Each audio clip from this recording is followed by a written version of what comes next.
Waging Peace, Global Adventures of a Lifelong Activist by David Hartsough with Joyce Holliday.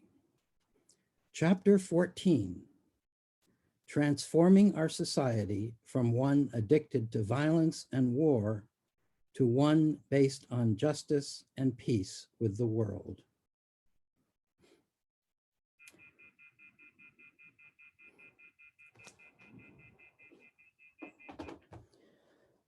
Things undreamt of daily are being seen. The impossible is ever becoming possible. We are constantly being astonished these days at the amazing discoveries in the field of violence.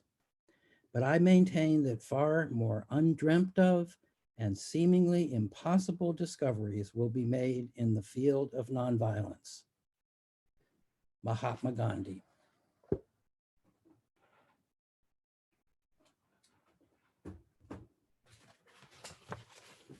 In early 1959, Fort Detrick in Frederick, Maryland, underwent a massive expansion, making it the largest bioweapons facility in the world. Among its projects was the development of Q fever. A small amount of this lethal bacterium with horrific side effects could wipe out whole populations, and it is now on the official government list of weapons of mass destruction. I knew that the Nazis had worked on developing germ warfare during the Second World War, but I never expected it here at home, and just 45 miles from Washington, D.C. Longtime Quaker peacemaker Larry Scott put out a call for people to join a vigil in protest at Fort Detrick. My mother, who was a first grade teacher then, was particularly disturbed by the developments at the base. She spent most of her summer vacation in 1959 standing at its entrance, holding a sign and keeping silent vigil with many others, largely Quakers from the East Coast.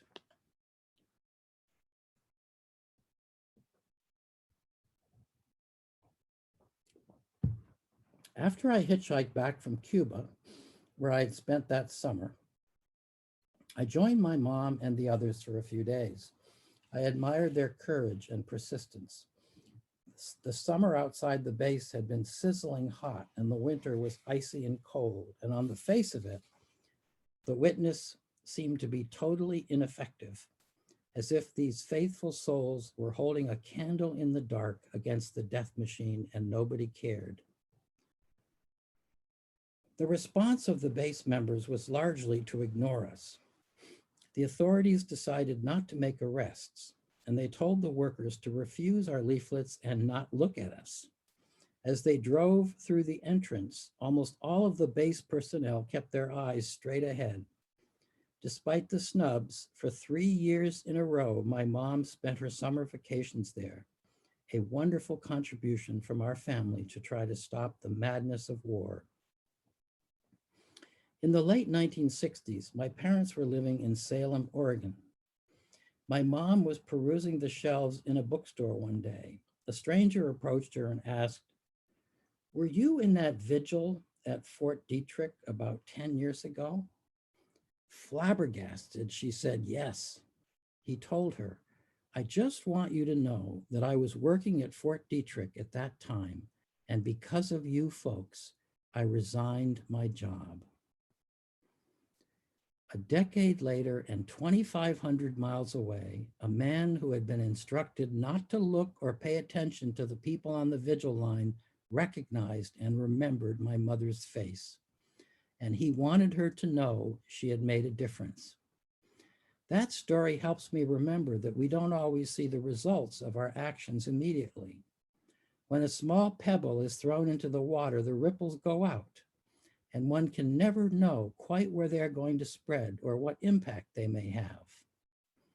One of the plagues of our day is that it's easy to feel overwhelmed and powerless in the face of massive violence, poverty, and injustice around the globe.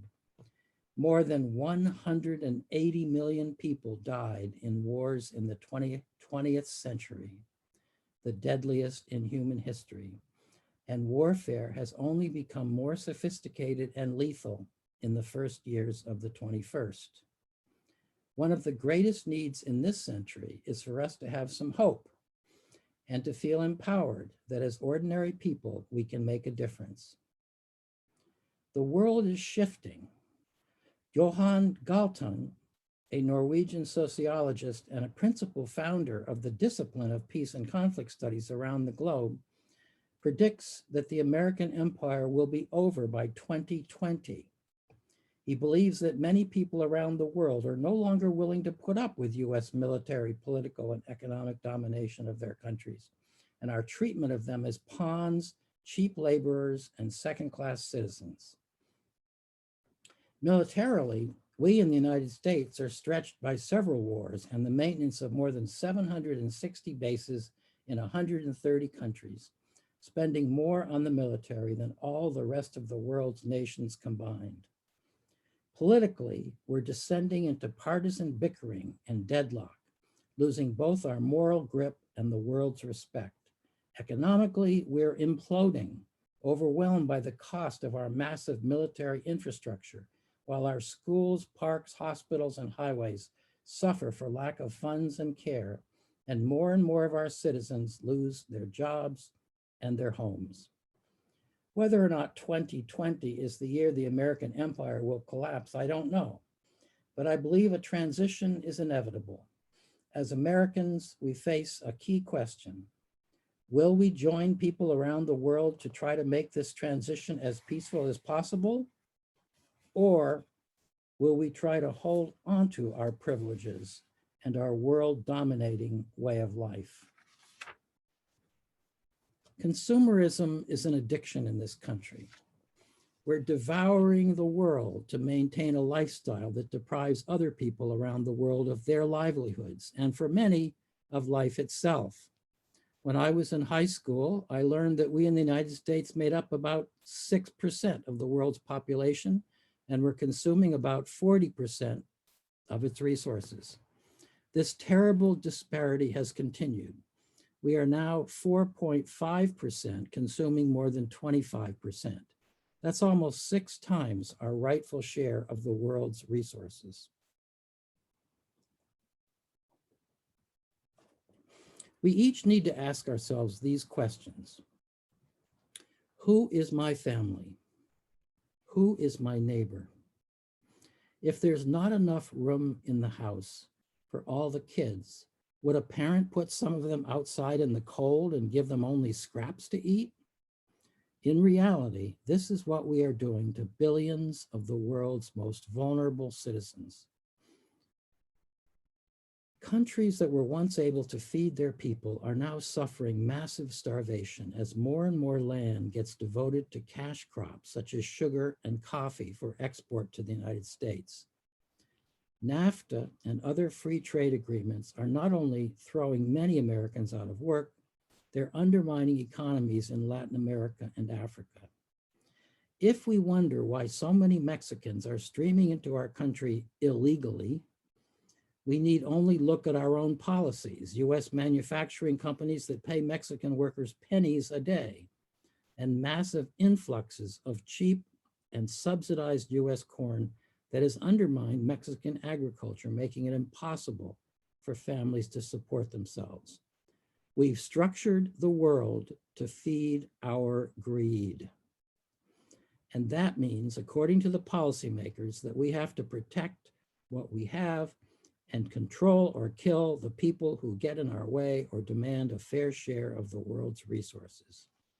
We're now spending trillions of dollars on military security, bases, bombers, battleships, drones, nuclear weapons, personnel, intelligence, much of it under the cloak of government secrecy. But these have not bought us security. The most powerful and militarized country in the world could not prevent the terrible destruction and loss of life on September 11th, 2001. 2 days after the horrendous attacks on the Pentagon and the World Trade Center, I wrote a letter that was published in the Washington Post. It said, in part, I believe that the only way we can build real security for the American people is for the United States to become a real friend of the world's people. Instead of spending hundreds of billions of dollars for weapons of destruction, we should allocate hundreds of billions for feeding the world's hungry, housing the homeless, healing the sick, and helping heal the wounds of war and hatred around the world. This would do more to win friends and real security than all the weapons in the world combined. It is time to understand the unity and interconnectedness of all people around the world and build our security system based upon that understanding. May we use this horrible nightmare as a springboard for a new beginning. Unfortunately, that vulnerable moment in our nation's history was not a spark for changing direction. Instead, we squandered the sympathetic goodwill of the world and launched wars of revenge. We proclaimed the nations of Iraq and Afghanistan our latest enemies. And that declaration became self-fulfilling. Our arrogance and destruction and the effect of fomenting anger, mistrust, and hatred, thereby enlisting more enemies in the fight against our domination. Our government's response to 9/11 has created hundreds of thousands more casualties in the world, dug us trillions of dollars deeper into debt, and made us all less secure. It is time to declare the war on terror an utter failure. Many years ago, on my 18th birthday, my parents gave me a copy of Gandhi's All Men Are Brothers. I would expand its language to be inclusive of women and sisters, while the heart of its truth remains. That book transformed my life profoundly and continues to affect how I view the world. Part of our task as children of God is to celebrate that all people are made in the image of God and refuse to cooperate with the powers that be as they try to divide us and pressure us to forget our common humanity. As I've had the opportunity to travel all over the world, especially to countries declared to be the enemy or a threat to our nation's security, I've discovered, as I've gotten to know people, that they are not the menace our government would like us to believe they are. Most of them are searching for the same things we are: safety, a decent life for their children, and an opportunity to live in peace. As Brian Wilson reminded us from his hospital bed after being run over by a munitions train, President Dwight Eisenhower once said, "I think that people want peace so much that one of these days governments had better get out of the way and let them have it." That's the challenge before us. How much do we want peace? How fervently are we willing to work for it? Building a powerful nonviolent movement in the United States is crucial. People waking up and feeling motivated to act is the first necessary ingredient for a vital movement. The second is realizing that hundreds of thousands, perhaps millions of others feel the same way. And third is being willing to commit ourselves to long-term nonviolent struggle, even at some cost to ourselves. I have learned through many years of involvement in nonviolent actions, campaigns, and movements that thinking strategically is critical. Identifying our opponent's weaknesses, searching for potential allies, and reaching out to all who support an alternative vision can help bring success. A powerful movement has the capacity to touch the hearts and consciences of Americans and people all around the world. One of the great signs of hope to me has been the Occupy movement that sprang up in September 2011. It was inspired in part by the Arab Spring, civil uprisings that forced leaders from power in Tunisia and Egypt and led to sustained protests in several other countries, including Bahrain. Protesters in the United States first occupied New York's Wall Street, calling for a turn from corporate greed and the vast disparities of wealth in our society. From that spark, the protest and the hope spread. All across the country, hundreds of thousands of people representing a broad spectrum of classes, races, religious traditions, and ages especially young people, picked up the cry and said with their bodies, "We're not going to take it anymore." Their refusal to put up with a society skewed toward corporations and the wealthy and undermined by military overreach has given me more hope than anything I've experienced since the civil rights and anti-war movements of the 1960s.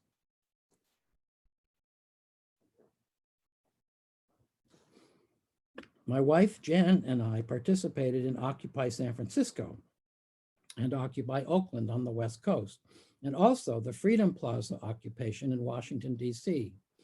The site of our sustained occupation 2 blocks from the White House was named in honor of the people of Egypt who had occupied Freedom Square in Cairo.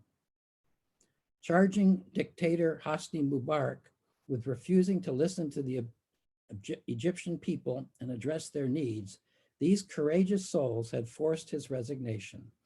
Jan and I spent 10 days in our US Freedom Plaza, joining many others of the 99% to declare that our government is not listening to us and to demand a return to democracy that serves the people. A young African-American man I met there summed it up well.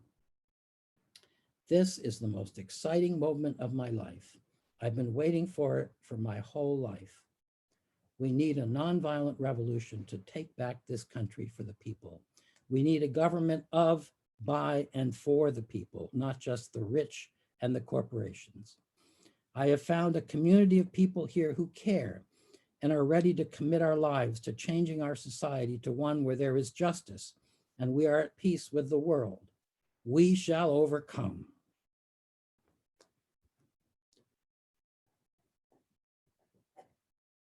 During our occupation, we walked each day to a different manifestation of the military-industrial financial complex to speak truth to power, voice our concerns, and announce our determination to bring change. We marched to the office of General Atomics, which produces military drones, demanding an end to these long-distance death machines. We were chased out of the building. We were tear gassed at the Air and Space Museum, which was hosting a drone exhibit. At the Chamber of Commerce, we shouted, "We want jobs."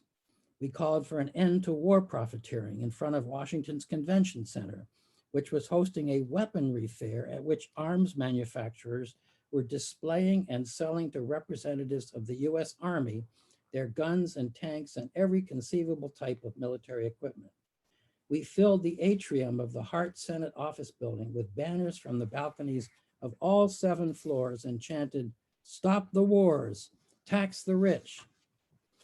We marched to the White House, where veterans of the Iraq and Afghanistan wars and military families requested a beer summit with President Obama to share their personal experiences and the urgent need to end these wars and military occupations immediately. 12 of us were arrested, occupying the National Security Agency. Each night, we came together in a General Assembly where all major decisions were made by consensus of the hundreds of people present. We heard inspirational talks by many people, including consumer protection advocate Ralph Nader and clown physician Patch Adams. Comedian Dick Gregory told the crowd, "We need to be like a turtle, hard on the outside, soft on the inside, and willing to stick our necks out." We have already won. We have given people hope. I find hope not only in this movement, but also in the many that have persevered for decades. Tri-Valley Cares, Communities Against a Radioactive Environment, the organization born out of our protests at the Livermore Nuclear Weapons Laboratory, is still going strong. The group has remained faithful for more than 25 years to its mission to stop nuclear weapons production and divert resources to alternative energy development. Our reaching out to the humanity of the workers at the lab and to the arresting police officers has garnered support for our actions and led to a few resignations over the years. Recently, Tri-Valley Cares exposed high levels of radioactive tritium in the groundwater and soil around Livermore including at the city's playground for children. And every Good Friday, in collaboration with the Ecumenical Peace Institute, we gather for an interdenominational worship service, walking the Stations of the Cross, kneeling and praying at the gates, and getting arrested. I call it praying for peace without a permit.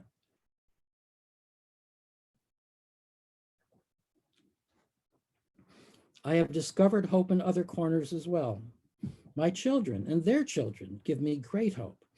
Peter and Heidi seem not to have suffered too much from their preschool age arrests at the White House. In fact, they have embraced the values that are so important to Jan and me. Peter, who was once so inquisitive about our canoe that was confiscated by the government, now has a PhD in hydrology.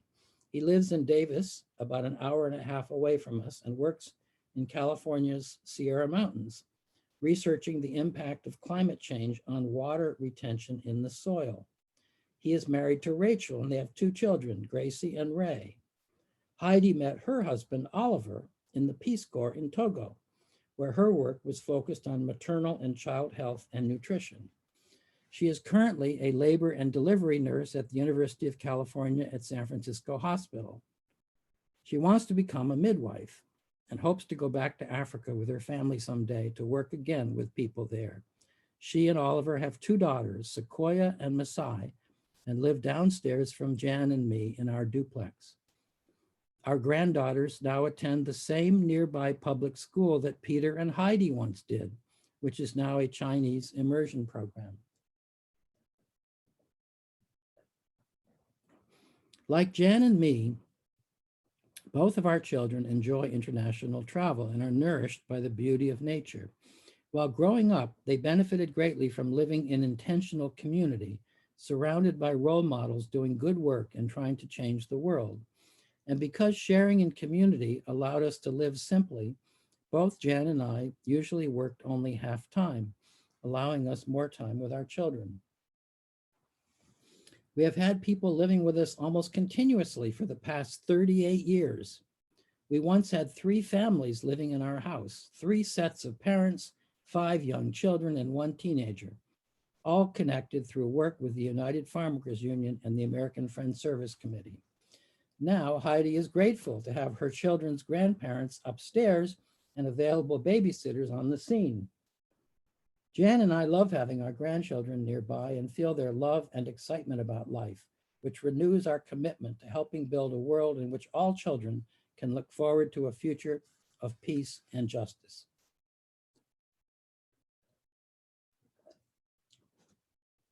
We all need community to keep us from going numb, to offer one another mutual support for the hard work of staying faithful to our deepest values, to keep us committed and hopeful. It's the best way I know to overcome the plague of consumeritis that affects us all.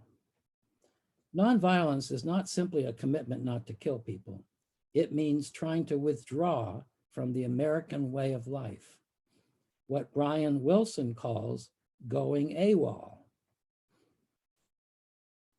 It means living in ways that are sustainable for the planet so that the Earth's ecosystem can heal and our children, grandchildren, and great-grandchildren can inherit a livable planet and the necessary resources to have a future. Devoting my life to peace and justice work means that I don't often see immediate successes. I think of all the times I tried to blockade or trespass or encourage change and got thwarted in the attempt. But there are always hopeful stories that keep me going. One of my favorites is from the days of our Peace Navy. Those of us in the American Friends Service Committee were working to strengthen our support of the anti-apartheid movement in the 1980s. When we learned that a South African ship was coming into San Francisco Bay to unload cargo, we decided to protest there. The Peace Navy went out in our boats, and one of our group wrote, "Stop apartheid," with spray paint on the side of the ship that was docked there. Not surprisingly, this made the newspapers. A spokesperson for the longshoremen told us that if we set up a picket line and made a commotion, they would not cross it and would declare to their supervisors that the situation was unsafe for them to do their work. We picketed by land and sea for several days. The ship finally gave up because no workers would unload its cargo. The ship went north to Portland, Oregon, and protesters there organized a similar picket line. The same thing happened in Seattle.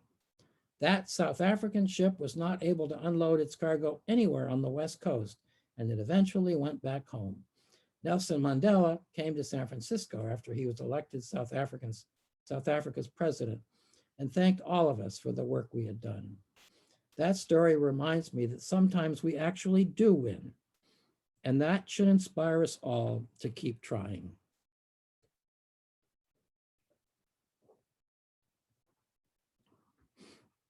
South Africa is a stunning example of the power of nonviolence.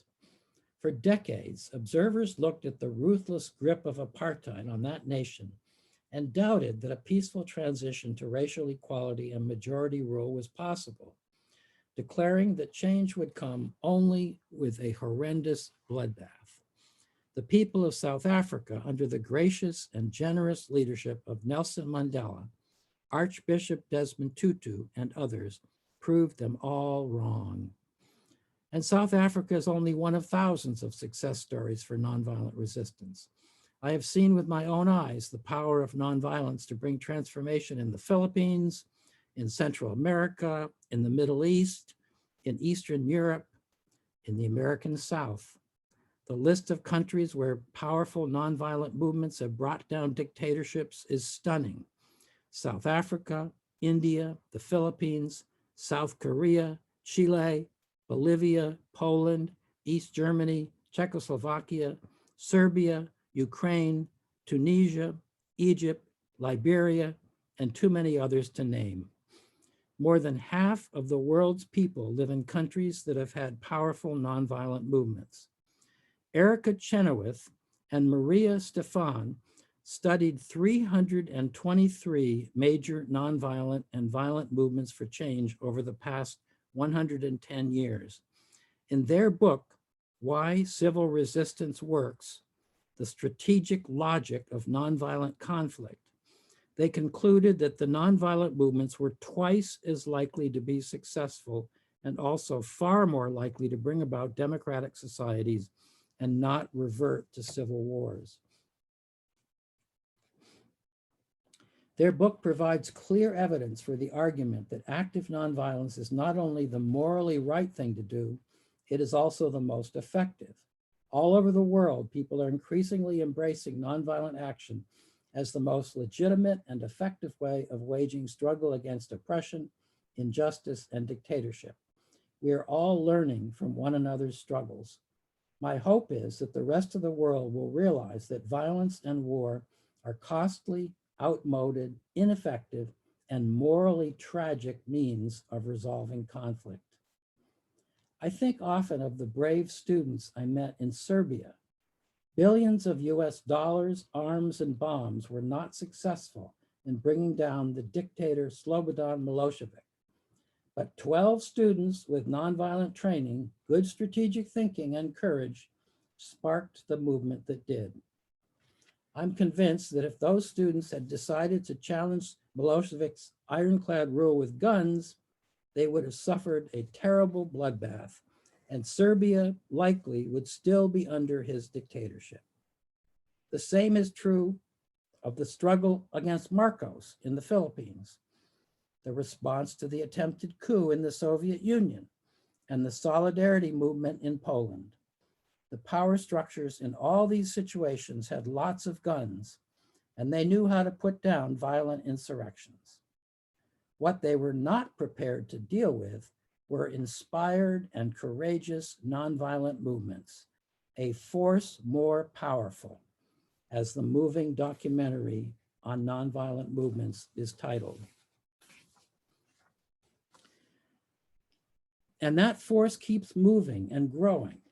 Many people in nonviolent movements in other parts of the world speak of how they were inspired by Martin Luther King Jr. and the courage of the students in the civil rights movement here. During the Arab Spring, Egyptians had access to a comic book history of the Montgomery bus boycott translated into Arabic. We Shall Overcome was sung in Cairo's Freedom Square, just as it had been sung a few decades before in China's Tiananmen Square.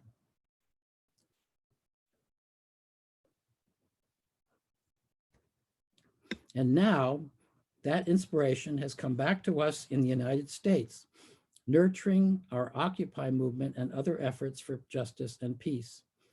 Living in the age of electronic media and social networking enables us to observe instantly the courage of the people in Cairo.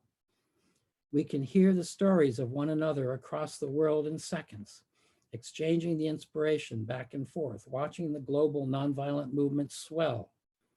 And the powers that be now know that the world is quite literally watching everything they do. I have often been inspired by Dr. King's quote, "One with God is a majority."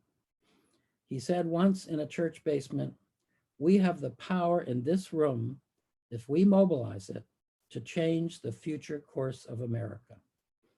Only 35 people were in that room, and perhaps at the time they thought he was delusional. But he acted on that belief, and together they woke up the whole nation and helped create fundamental change in our society.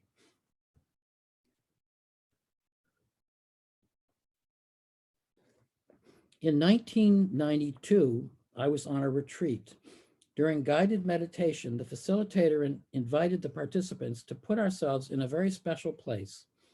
So I was sitting on a park bench, perched on the side of a mountain above Grindelwald, Switzerland, a beautiful area I had visited.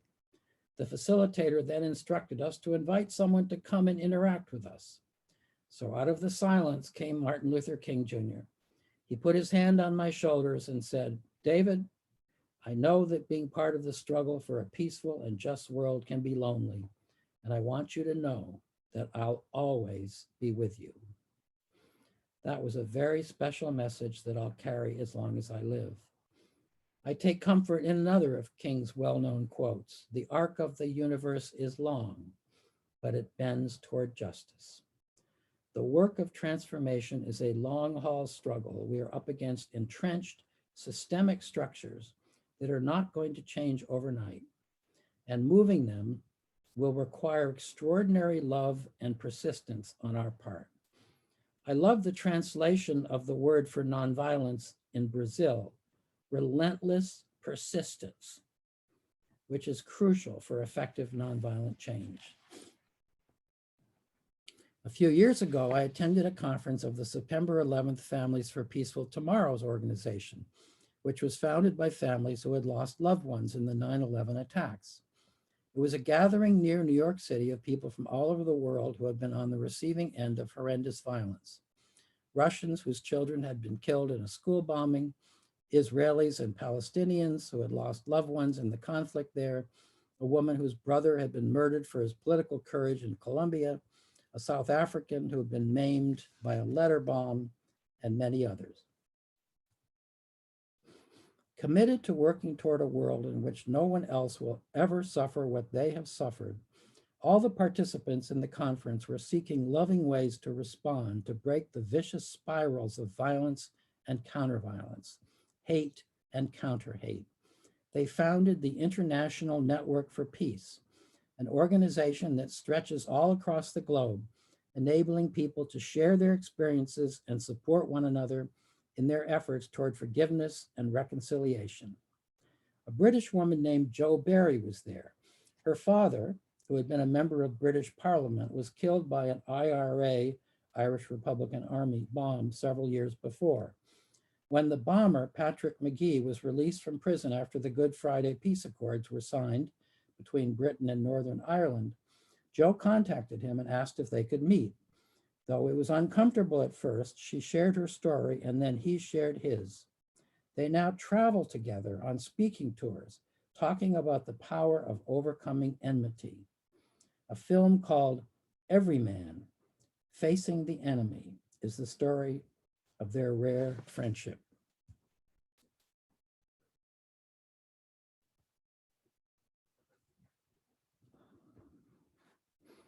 It is much cheaper to make friends than to fight enemies. The US funded Marshall Plan that reconstructed Western Europe after the Second World War was one of the best investments our country ever made.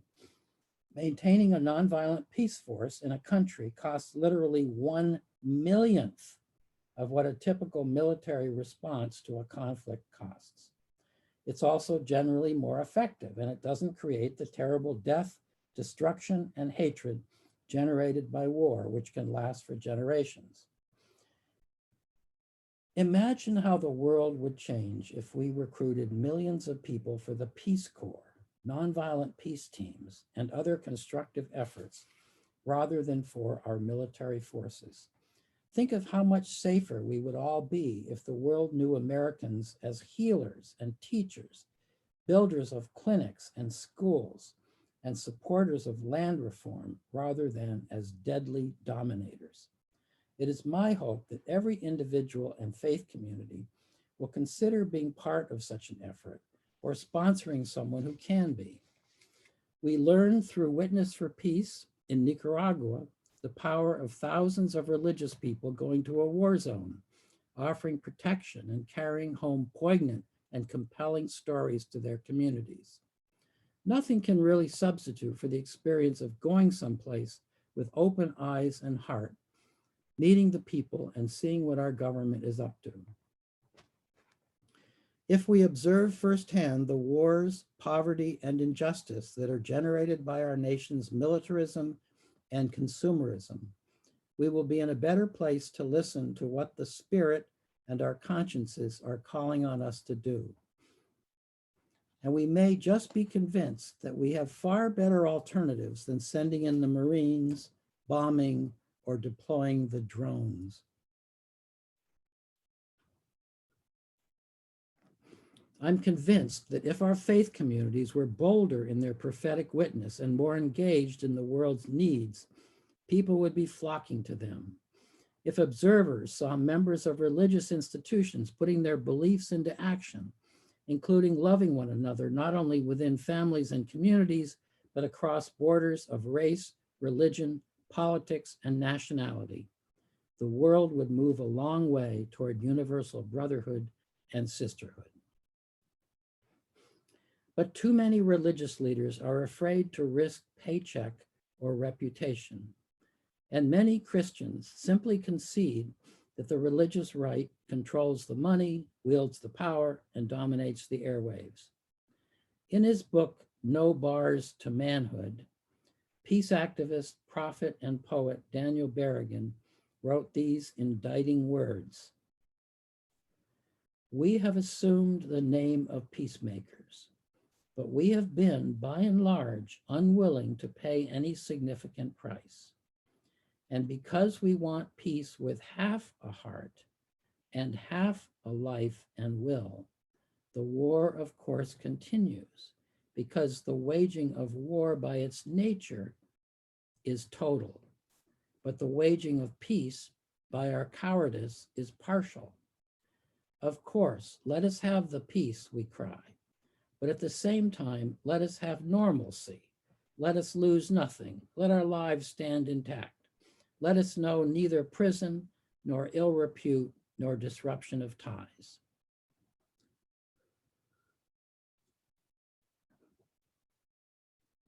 Thankfully, some people have been willing to take great risks for peace.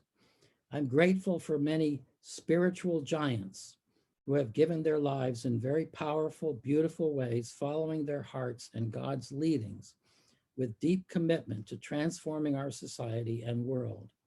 Many of them have become my friends, and many of their names appear in this book.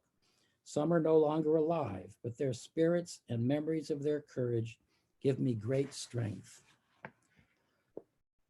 I believed when I was in Nicaragua, Guatemala, and El Salvador that if even a small percentage of people in the United States had determination and courage equivalent to that of the people I met in Central America, we could change US policy and turn our nation around. I have had a similar feeling in many other situations since. We do have the power to create change. We just need to believe it and act on that belief. We never know where the next Rosa Parks may show up. We never know from what seemingly hopeless corner transformation will be sparked. Once people have overcome their fear and sense of powerlessness, anything is possible. When people decide they want to be free, declared Archbishop Tutu, there's no stopping them short of victory. This is my faith, that we can be co-creators with God in helping to build a world of peace, justice, and human dignity for all people. We have all that we need to bring about transformation, and we are all critical to the struggle. God's only hands are our hands, and God's only feet are our feet. Many years ago, as a young man, I went to Berlin and had my life changed. I lived just a few blocks from Checkpoint Charlie, the security point between East and West, where US and Soviet tanks were in a face-off, threatening all-out nuclear war and possibly ending all human life on our planet. That spot of Earth was a hated symbol of division and domination.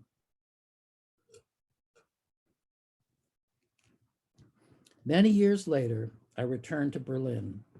The dividing wall between East and West had been dismantled, and I was delighted to discover that where Checkpoint Charlie had once towered menacingly, a massive mural of a smiling Gandhi had been painted.